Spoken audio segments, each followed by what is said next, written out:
ആന്ധ്രയിൽ നിന്നും കൊണ്ടുവന്ന 80 കിലോ കഞ്ചാവുമായി 3 പേർ അറസ്റ്റിൽ എന്ന വാർത്തകളാണ് രാവിലെ പുറത്തുവരുന്നത്. 80 കിലോ കഞ്ചാവുമായി 3 പേർ അറസ്റ്റിൽ. ആന്ധ്രയിൽ നിന്നും കാട്ടാക്കട മേഖലയിൽ വിൽപ്പനയ്ക്കായി കൊണ്ടുവന്ന 80 കിലോ കഞ്ചാവാണ് നെയ്യാറ്റിൻകര എക്സൈസ് സംഘം പിടികൂടിയത്. നെയ്യാറ്റിൻകര ആനാവൂർ കുളക്കോട് എന്ന സ്ഥലത്ത് വെച്ചാണ് എക്സൈസ് സംഘം കാറിനെ പിന്തുടർന്ന് പിടികൂടിയത്. എക്സൈസിനെ കണ്ട് കാർ സമീപത്തെ കടയിൽ ഇടിച്ച് കയറുകയായിരുന്നു.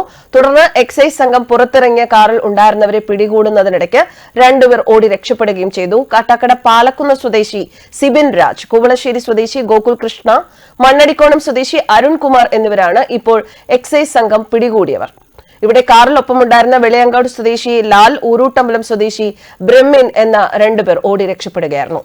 അതിർത്തിയിൽ ലഹരി വസ്തുക്കളുടെ മൊത്തക്കച്ചവടം തകൃതിയായി നടക്കുന്നു എന്ന റിപ്പോർട്ടുകൾ ഏതാനും ദിവസങ്ങളായി പുറത്തുവരുന്നുണ്ട്.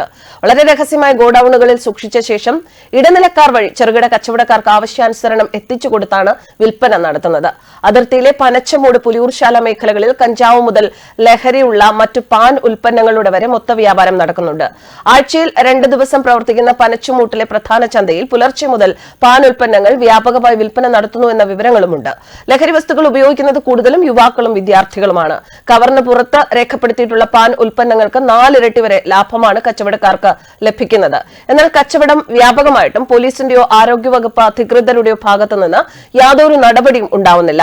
അതിനാൽ തന്നെ അതിർത്തി ഗ്രാമങ്ങളിൽ ലഹരി വസ്തുക്കളുടെ ഉപയോഗം ദിവസം കഴിയും തോറും വർദ്ധിക്കുകയാണ്. വിൽപ്പന നിയന്ത്രിക്കാൻ ശക്തമായ നടപടികൾ ഉണ്ടായില്ല എങ്കിൽ ഗ്രാമത്തിലെ യുവാക്കളിലേറെയും വിവിധ മാരക രോഗങ്ങൾക്ക് അടിമയാകുമെന്ന കാര്യത്തിൽ സംശയമില്ല എന്ന റിപ്പോർട്ടുകളും പുറത്തുവരുന്നുണ്ട്. കിലോമീറ്ററുകൾക്കപ്പുറം അമരവിളയിലാണ് നിലവിൽ എക്സൈസ് ഓഫീസ് ഉള്ളത്. കേരള തമിഴ്നാട് അതിർത്തിയായ വെള്ളറട കേന്ദ്രീകരിച്ച് ഒരു എക്സൈസ് ഓഫീസ് സ്ഥാപിക്കണമെന്ന ആവശ്യം പല നാളുകളായി ഉയരുന്നുണ്ട്. അങ്ങനെയാണെങ്കിൽ ഒരു പരിധിവരെ ലഹരി കച്ചവടം നിയന്ത്രിക്കാൻ കഴിയും എന്നാണ് ഈ പ്രദേശവാസികൾ പറയുന്നത്. വല്ലപ്പോഴും അമരവിളയിൽ നിന്നെത്തുന്ന എക്സൈസ് അധികൃതരുടെ പരിശോധന മാത്രമാണത്രേ ഇപ്പോൾ നടക്കുന്നത്. പരിശോധനാ ദിവസങ്ങളിൽ കഞ്ചാവ് കച്ചവടക്കാർ പിടിയിലാവുന്നതും പതിവാണ്. അതിർത്തിയിൽ വാഹന പരിശോധനകൾ കാര്യമായി നടക്കാത്തതും ലഹരി വിൽപ്പനയെ കൂടുതൽ സഹായിക്കുന്ന ഘടകങ്ങളിൽ ഒന്നായി വിലയിരുത്തപ്പെടുന്നു.